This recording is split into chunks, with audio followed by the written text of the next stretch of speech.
नमस्कार बच्चों, Jharkhand polytechnic entrance exam 2024 का सेशन चल रहा है। इसके वीडियोस आपको इस चैनल पे अपलोड किए जा रहे हैं। इसी सिलसिले में आपको इस वीडियो में हम केमिस्ट्री का जो पोर्शन है 2018 का क्वेश्चन पेपर सॉल्व हो रहा है। इसमें केमिस्ट्री का जो पार्ट है 25 क्वेश्चन हमने पहले करा दिए हैं। इसके पहले अगर वो नहीं देखे तो आप देख लीजिए। उसके पहले मैथमेटिक्स के 50 क्वेश्चन कंप्लीट। ये सब सीरियल से ही चलते चले जा रहे हैं। इसमें हम 75 क्वेश्चन के बाद का जो 76 नंबर के क्वेश्चन से आगे केमिस्ट्री वाला पार्ट जो है उसको हम इसमें चल रहे हैं आपके साथ शेयर करने। तो चलिए देखते हैं कौन कौन से क्वेश्चन हैं। तो बने रहिए वीडियो में अंत तक। इसमें आपको बहुत सारी चीज़ें नई नई देखने को मिलने वाली हैं और आपको पता चलेगा कि किस तरीके के क्वेश्चन आपको एग्जाम में पूछे जाते हैं और आपको वहाँ एग्जाम में काफ़ी मदद भी मिलने वाली है। तो चलिए देखते हैं। पहला जो क्वेश्चन है ये 76 नंबर का कह रहा है कि वह धातु बताइए, है ना, वह धातु जो अपने मूल तत्व में पाया जाता है या मूल रूप में पाया जाता है। वह धातु जो अपने मूल रूप में पाया जाता है तो कौन सी है? इसमें प्लेटिनम है, कॉपर है, आपका आयरन है, लोहा Fe बोलते हैं, और ये आपका सिल्वर है, चांदी। तो कौन सी धातु है जो कि अपने मूल रूप में पाई जाती है? तो सही आंसर है आपका Ag। जो चांदी होती है वो अपने मूल रूप में पाई जाती है। इसका सही आंसर हो जाएगा Ag वाला।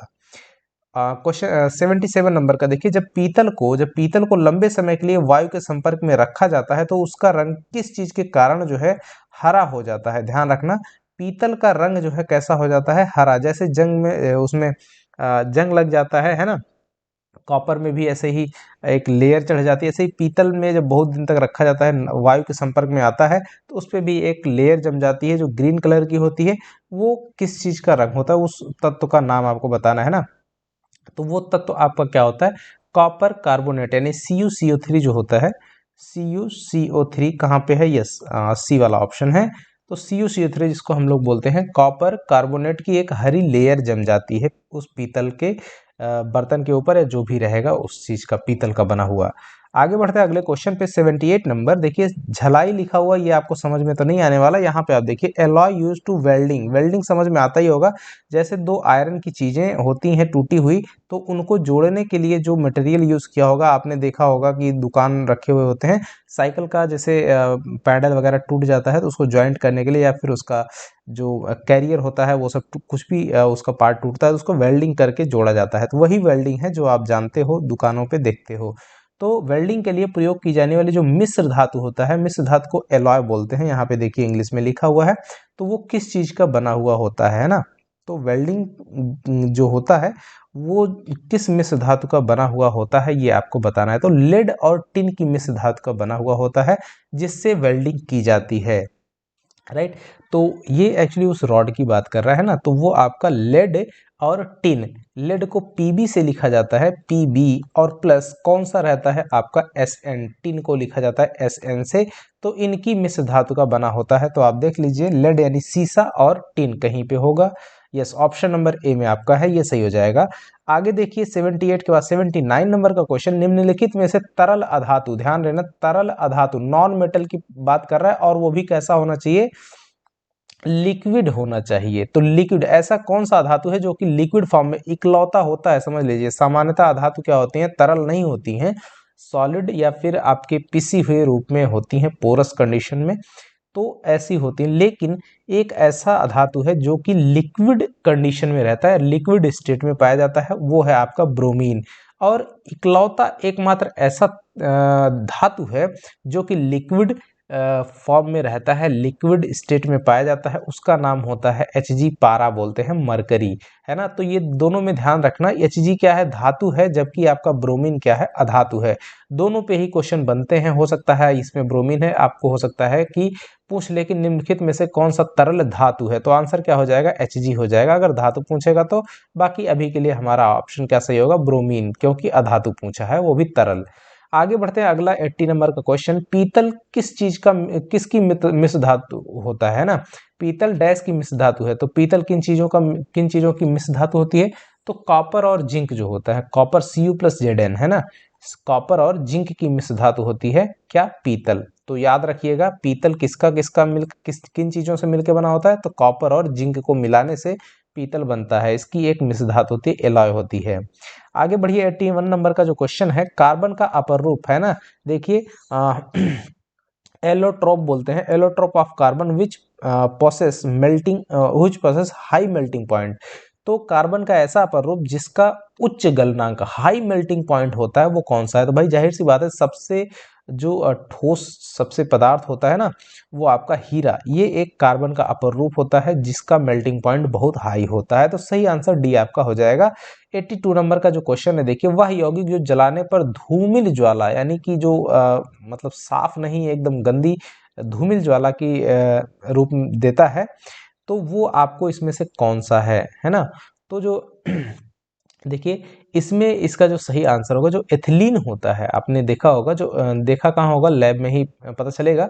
फिलहाल एथिलीन, जिसको फार्मूला आपने पढ़ा होगा CH2 डबल बॉन्ड CH2 ये होता है। इसको हम सामान्यतः ऐसे भी लिखते हैं, C2H4 भी लिखा जाता है। क्या होता है ये? एथिलीन। तो C2H4 इसमें है कहीं पे? यस, इसमें है आपका ऑप्शन नंबर डी में। तो इसको बोलते हैं हम लोग एथिलीन। एथिलीन जो है, जब जलता है तो वो क्या करता है, एक धूमिल ज्वाला के साथ में जलता है, या यूं कह लो कि एक धूमिल ज्वाला देता है। तो आपका सही हो जाएगा डी वाला option. 83 number question, nickel, nickel जो होता है वो उत्प्रेरक की उपस्थिति में अल्कीन में हाइड्रोजन मिलाना डैश है ना? ये देखिए, addition of hydrogen to alkene in presence of nickel catalyst is. तो जैसे जो निकिल उत्प्रेरक होता है, कैटलिस्ट होता है, उसकी उपस्थिति में जो अल्कीन में अगर हाइड्रोजन को मिला दिया जाए, ध्यान देना, अल्कीन में क्या मिलाया जा रहा है? हाइड्रोजन मिलाया जा रहा है। तो आपको बताना है कि ये क्या है, ये अपचयन है कि उपचयन, यानी रिडक्शन होगा कि ऑक्सीडेशन होगा, या एडिशन एंड एलिमिनेशन या सब्स्टिट्यूशन, क्या होगा, राइट? तो क्या हो रहा है, अल्कीन में हाइड्रोजन क्या हो रहा है? जुड़ रहा है ना, हाइड्रोजन मिल रहा है। तो हाइड्रोजन के साथ जब भी संयोग होता है तो वो क्या कहलाता है? अपचयन कहलाता है, यानी रिडक्शन कहलाता है। और अगर ऑक्सीजन के साथ जुड़ा होता है किसी तत्व का तो क्या कहलाता है? ऑक्सीडेशन। यही बिल्कुल बेसिक चीज आप ध्यान रखिएगा। अगर किसी तत्व, कोई तत्व ऑक्सीजन के साथ संयोग कर रहा है तो इसका मतलब वो उस तत्व का क्या होगा? ऑक्सीडेशन। अगर हाइड्रोजन के साथ में संयोग किया तो क्या होगा? उसका रिडक्शन होगा। तो ऑप्शन नंबर ए आपका करेक्ट हो जाएगा। इस तरह से छोटे छोटे लॉजिकल चीजें आप ध्यान रखिएगा तो आप इजिली जो है क्वेश्चन को टैकल कर पाइएगा। एक यौगिक ए है जिसका सूत्र C3H8O लिखा हुआ है ना, C3H8O। अब आपको देखिए क्या पूछ रहा है इसमें, पूछ रहा है कि उसके दो संरचनात्मक समावयव हैं, है ना, उसके जो आइसोटॉप्स हैं, आइसोमर्स हैं, उसके दो आइसोमर्स हैं, राइट? उपचयन पर यह एक अम्ल बनाता है, यौगिक ए क्या है, राइट?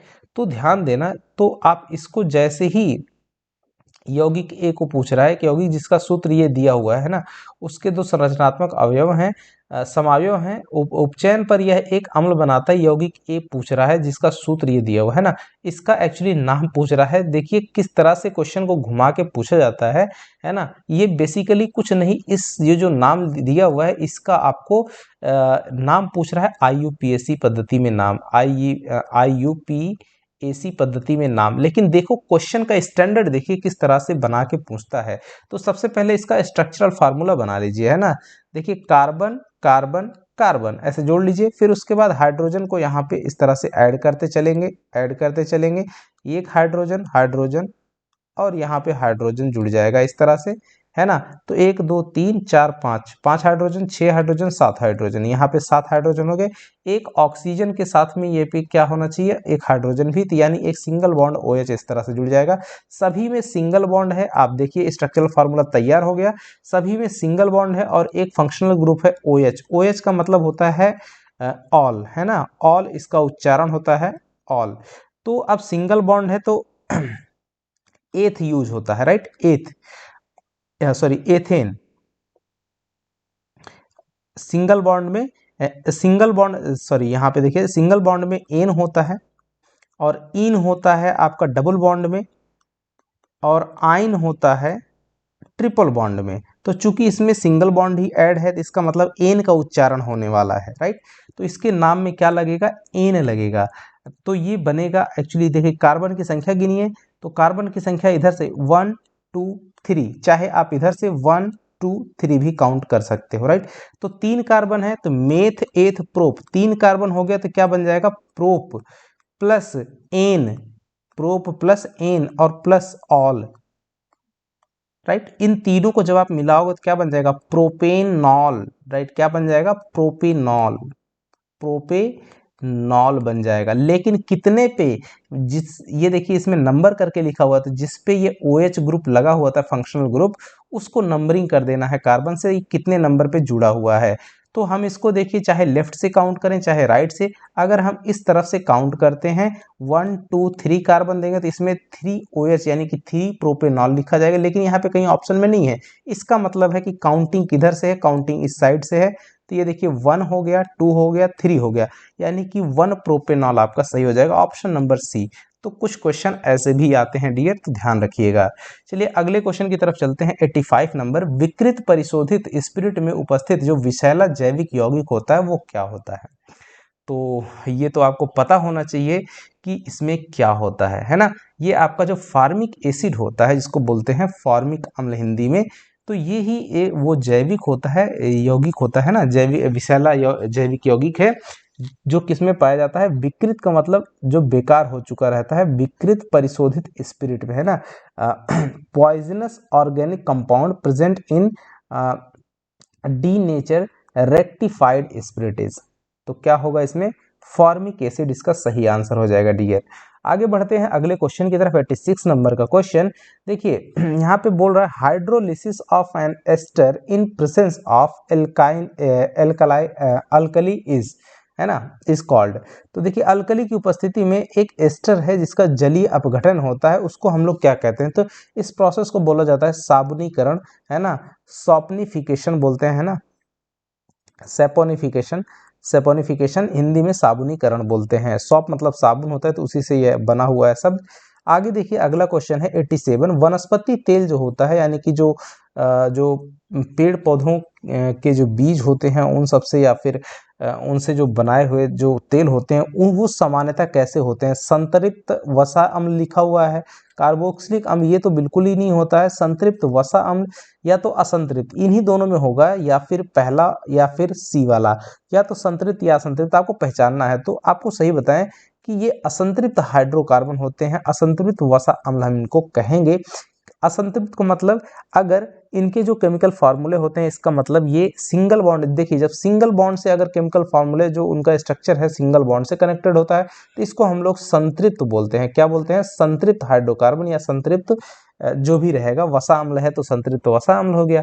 अगर यही सिंगल बॉन्ड के अलावा डबल बॉन्ड या फिर आपका ट्रिपल बॉन्ड से जुड़ा हुआ होगा, तो ये आपके असंतृप्त हाइड्रोकार्बन, या यूँ कह लो कि असंतृप्त वसा अम्ल बनेगा। तो सही आंसर फिलहाल क्या होगा इसका, असंतृप्त वसा अम्ल।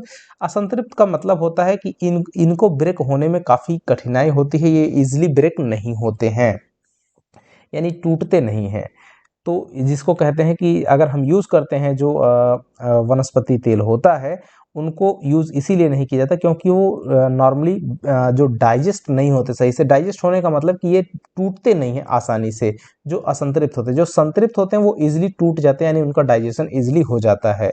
जब टूटेंगे नहीं तो जाहिर सी बात है वो फैट हैं तो चिपके पड़े रहेंगे कहीं ना कहीं, और कहाँ चिपकते हैं, वो जाके हमारी नर्वस सिस्टम में चिपक जाते हैं, जिसके कारण जो ब्लॉकेज उत्पन्न होता है, हमारे ब्लड सर्कुलेशन में दिक्कत होती है उस वजह से, और हार्ट अटैक होने का खतरा बढ़िया से बनता है। इसीलिए इसको यूज़ कम करना चाहिए। फिलहाल चलते हैं अगले क्वेश्चन 88 पे।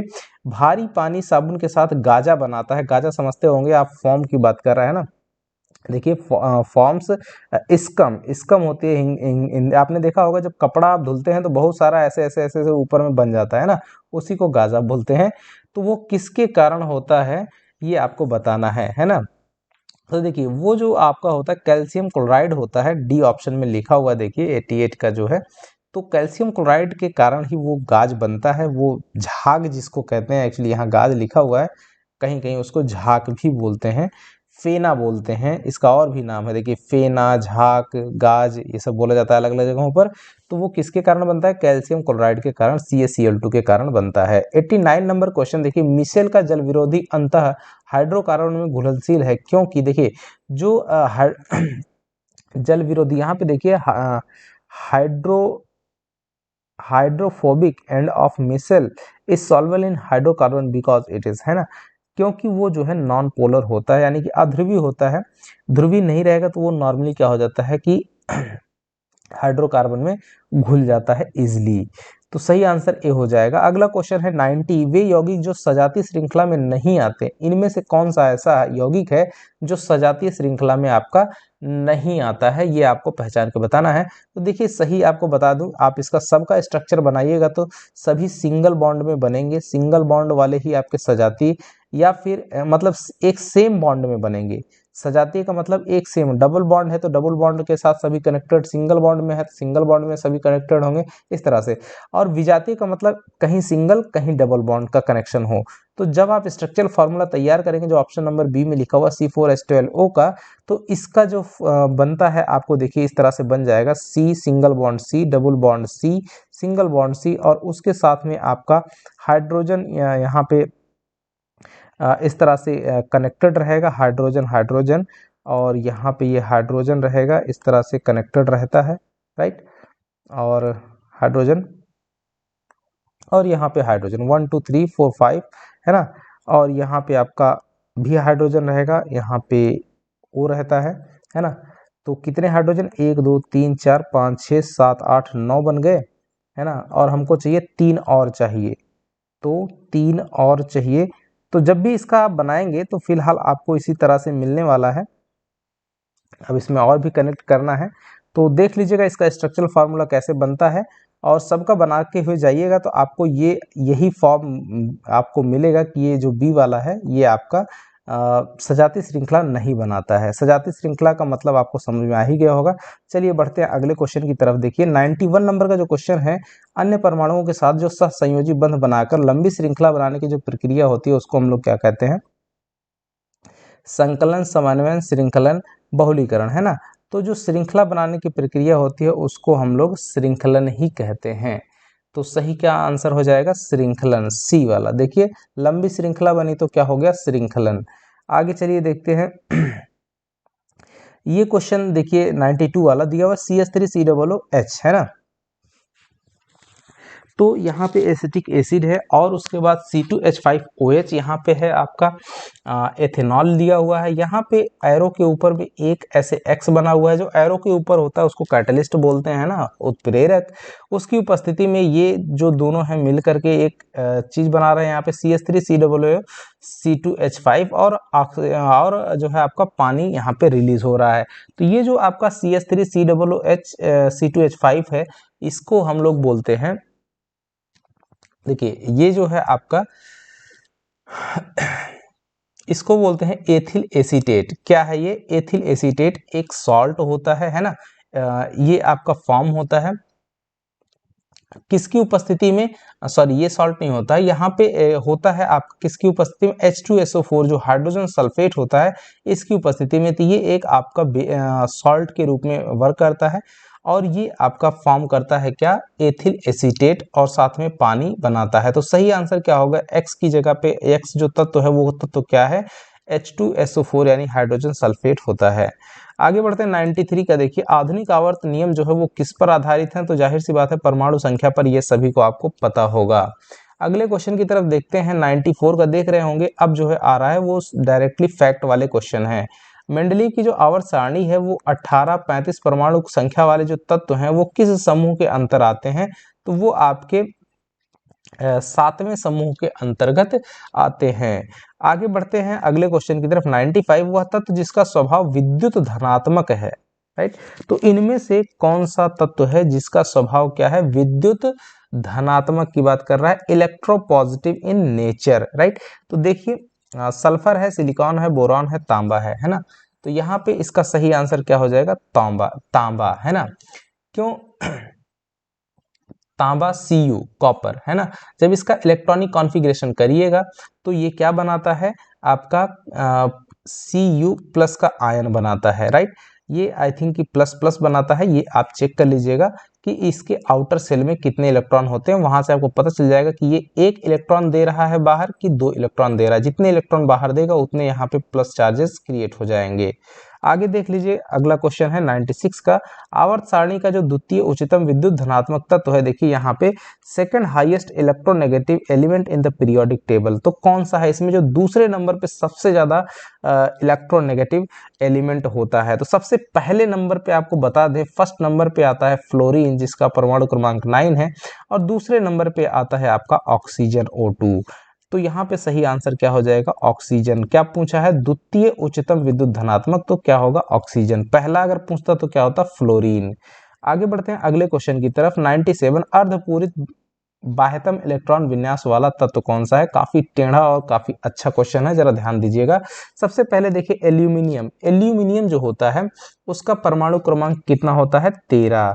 इसको लिखा जाता है Al से।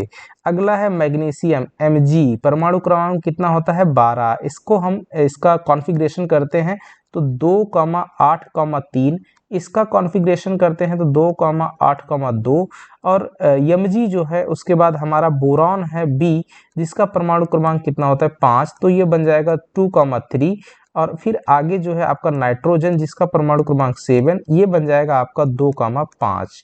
अब जरा ध्यान दीजिए, जो आउटर सेल हैं मैं इनको सर्कल कर रहा हूं, आउटर सेल में जो इलेक्ट्रॉन है इन्हीं को आपको देखना है।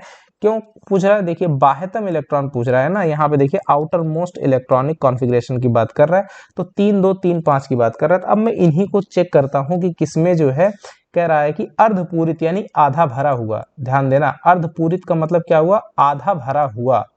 तो ध्यान देना, जैसे आपने पता होगा SPDF तो पढ़ा ही होगा, है ना, जो सेल होता है। तो S में कितने सेल होते हैं? सिंगल। P में कितने होते हैं? तो भाई P में 3 होते हैं, और D में 5, और फिर आगे इस तरह से बढ़ता रहता है। फिलहाल हम देखेंगे, तो अब इनको भरना। और एक सेल में कितने इलेक्ट्रॉन होते हैं? 2, मैक्सिमम 2 रहते हैं। इस तरह से आपका स्पिन होता है, राइट। तो इस तरह से आपने पढ़ा ही होगा। अब आगे देखिए, अब इस जैसे हम एल्यूमिनियम की बात करें, तो एल्यूमिनियम में आपका लास्ट सेल में कितने इलेक्ट्रॉन है? 3 है। तो 3 के लिए देखिए एक सेल यहाँ पे 2 इलेक्ट्रॉन रहेगा, तो SP, S फिर क्या बनेगा? P। तो एक सेल में यहाँ पे 2 इलेक्ट्रॉन इस तरह से बनेंगे, और दूसरा जो है आपका P, इसमें सिर्फ 1 इलेक्ट्रॉन। ये आधा भरा नहीं है, बिल्कुल ये वाला आंसर नहीं होगा इसका मतलब। लेकिन अगर मैग्नीशियम की हम अगर बात करें, तो देखिए मैग्नीशियम Mg है, सेम यही चीज रहेगी। उसमें 2 हैं, तो यहाँ पे देखिए, यहाँ पे ये दोनों भर जाएंगे इस तरह से, और ये आपका पूरी तरीके से P वाला खाली ही रहेगा। तो अर्ध भरा हुआ कोई नहीं है, राइट। ये पूरा भरा हुआ है, और ये बिल्कुल भरा ही नहीं है, और तो ये भी आपका नहीं होगा। अब मैग्नीशियम के बाद हम बात करें अगर बोरान की, बोरान में आउटर सेल में इलेक्ट्रॉन है 3, तो एक तो यहाँ पे इस तरह से भरा रहेगा, और P वाला सेल में जो 1 इलेक्ट्रॉन बचेगा वो जाएगा, तो इस तरह से रहेगा। तो ये तीनों खाने भाई, तीनों में 1-1 इलेक्ट्रॉन होगा, तब ये आपका अर्ध भरा हुआ रहेगा, ये बाह्य वाला सेल। अब बचता है नाइट्रोजन, तो आपको पता ही चल गया होगा कि आंसर सही होगा नाइट्रोजन का। लेकिन क्यों और कैसे, उसको भी देख ही लो जब इतना देख रहे हो। तो देखिए 5 इलेक्ट्रॉन है, तो 2 इलेक्ट्रॉन एक जगह रहेगा, उसके बाद 3 इलेक्ट्रॉन आगे। तो ये S है, S में 2 रह सकते हैं, फिर P में आपका फिर आगे जाएगा। तो S में 2 इस तरह से भर जाएंगे, एक इस तरह से, दूसरा इस तरह से। लेकिन P वाले में कैसे रहेगा? तीनों देख लीजिए, P में पहले में 1, फिर दूसरे में, फिर तीसरे में ऐसे भर जाएगा।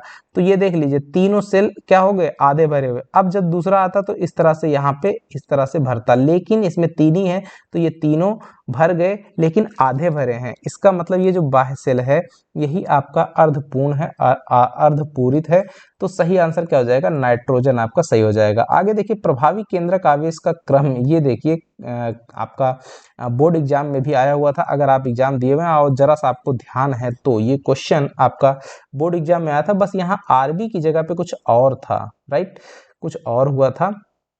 आई होप कि यहाँ पे जिंक था। तो कमेंट बॉक्स में कमेंट करके बताइएगा कि क्या आरबी का जो पूरा नाम है, क्या आपको पता है कि आरबी को क्या बोलते हैं? तो इसको बोलते हैं रूबिडियम। आरबी का नाम होता है रूबिडियम, यहाँ मैं लिख दे रहा हूँ रूबिडियम। तो इसकी जगह पे जिंक यानी Zn, आई होप कि मुझे कुछ कुछ याद आ रहा है था। तो फिलहाल 98 का जो प्रभावी केंद्र आवेश का क्रम है वो क्या सही है? वो हमारा लिथियम सबसे ज्यादा होता है, फिर उसके बाद सोडियम, फिर पोटेशियम, और फिर रूबिडियम। तो यहाँ पे आपका सही आंसर ऑप्शन नंबर बी वाला हो जाएगा। 99 देखिए, निम्नलिखित में से त्रयी है, त्रयी यहाँ पे इंग्लिश में देखिए ट्रायड की बात कर रहा है ना, इसमें से कौन सा ट्रायड है? तो आपको बता दें कि जो डॉबिनर थे, है ना, डॉबिनर का ट्रायड रूल है। डॉबिनर ने ट्रायड रूल दिए थे जिसमें उन्होंने कुछ तत्वों के जो ट्रायड थे फॉर्म करते हैं उनको लिस्ट आउट किया था। तो आपको मैं वो लिस्ट बता दे रहा हूं, आप उस लिस्ट से याद रखिएगा कि कौन कौन से तत्व तो ट्रायड फॉलो करते हैं। तो देखिए लिथियम हो गया, सोडियम हो गया और पोटेशियम हो गया। एक ट्रायड ये बनता है। दूसरा ट्रायड बनता है देखिए कैल्शियम का स्ट्रोंशियम Sr लिखा जाता है और बेरियम यानी Ba। और एक दूसरा ट्रायड हो गया और एक ट्रायड बनता है क्लोरीन, ब्रोमीन और आयोडीन, है ना। ये हैलोजन परिवार के तत्व हैं। तो इन तीनों में से आप देख लीजिए कि कौन सा वाला इसमें ऑप्शन में फिट बैठ रहा है, जो भी होगा वही सही हो जाएगा। तो डेबिनार का आपको बता दें, डॉबिनार का जो है इसमें से ट्रायड फॉर्मूला कौन सा है, तो भाई ये देख लीजिए आपका कैल्शियम, स्ट्रोंशियम, बेरियम, ये आपका डी में दिया हुआ है, ये आपका सही हो जाएगा। चलिए आगे बढ़ते हैं। 100 नंबर का क्वेश्चन, इसको आप देखिए कि KOH जो पोटेशियम हाइड्रोक्साइड है, लिथियम हाइड्रोक्साइड की अपेक्षा शक्तिशाली क्षार है। ये क्या है? दोनों बेस हैं, लेकिन कौन सा इसमें शक्तिशाली है? तो वो तो बोल रहा है LiOH, यानी लिथियम हाइड्रोक्साइड जो है पोटेशियम हाइड्रोक्साइड की अपेक्षा शक्तिशाली क्षार है। इसका क्या कारण है? तो इसको आप कमेंट बॉक्स में कमेंट करके हमको जरूर बताइए कि क्यों ये शक्तिशाली है लिथियम हाइड्रोक्साइड पोटेशियम हाइड्रोक्साइड की अपेक्षा। तो ठीक है डियर, मिलते हैं अगले वीडियो में, जिसमें हम आपके साथ शेयर कर रहे होंगे फिजिक्स के क्वेश्चन, जिसका आपको बेसब्री से इंतजार है, मुझे मालूम है। तब तक के लिए नमस्कार, जय हिंद बच्चों।